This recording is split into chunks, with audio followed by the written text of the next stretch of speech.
Modern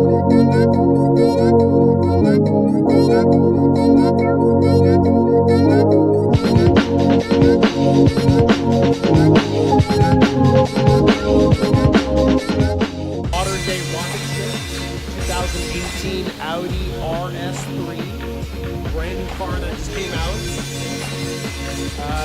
Interesting tire and wheel setup. It's got a reverse staggered setup, 19 by 8.5 in the front, and 19 by 8 in the rear. Maximize inside, on the outside. We'll be putting on some new rims and tires. What's up with this? That is a Pirelli design called rim protector. So the edge of the tire will stick out a little bit to hopefully protect the rim from getting curved.